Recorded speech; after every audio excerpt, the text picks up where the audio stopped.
Hello and welcome to another video. This time we're going to talk about white balance. White balance is very important. I think most people don't really understand how important white balance is to their photographs. What I'm going to try to show in this one is that there are different white balances in your camera. It's something we never had in the film days. You couldn't set ISO and you couldn't set white balance. It was basically a concept of the film, not of the camera itself. So now we have some tools to work with, and those tools can sometimes make our life miserable. So as you look at this picture, you will see different white balances. Up here in the very top right here, this is the automatic white balance set for the camera.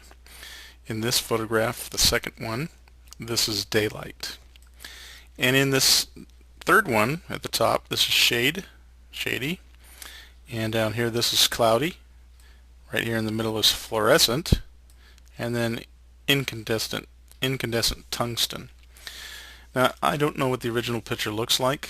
I think that probably the incandescent tungsten is probably closest to the real-life picture, and the automatic white balance did a pretty good job, it looks like to me, to get the white balance correct.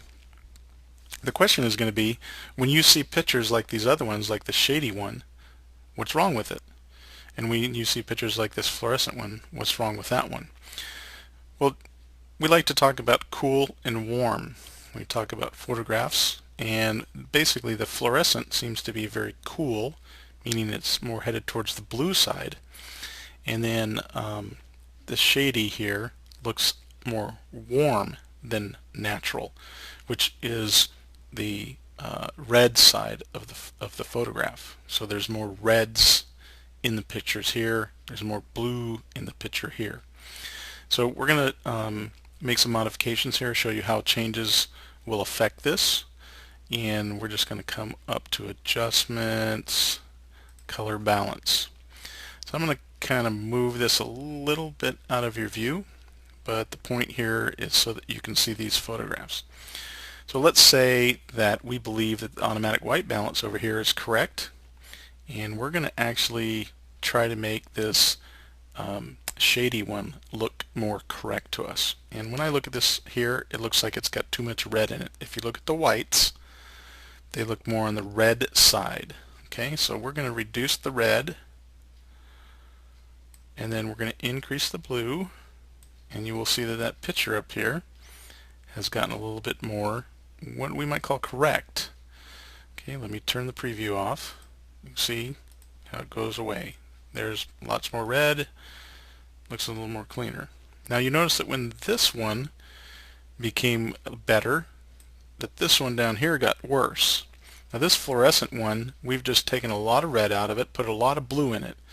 If you actually get a picture like this, it may be very difficult to correct because the white balance is so far off, and you have all of your blues compressed on one end of the tonal range and all your reds compressed on the other end, and you actually may have pictures that you really can't recover.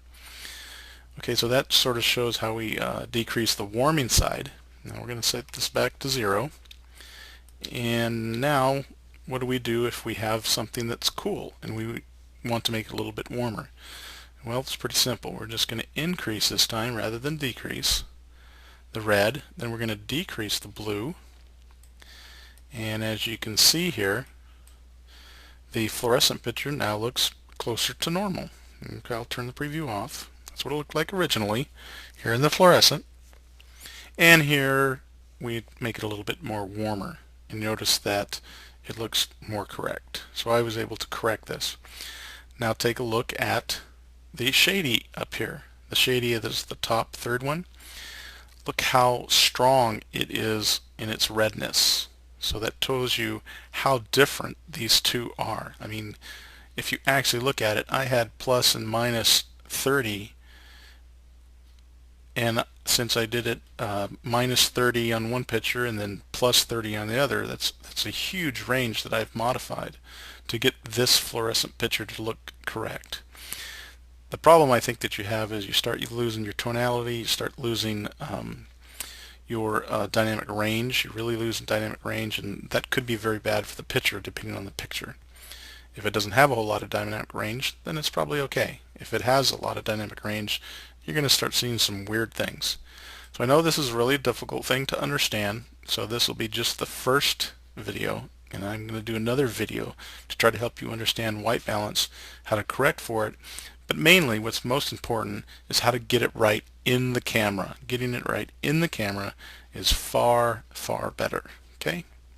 Thanks. Hope to see you next time.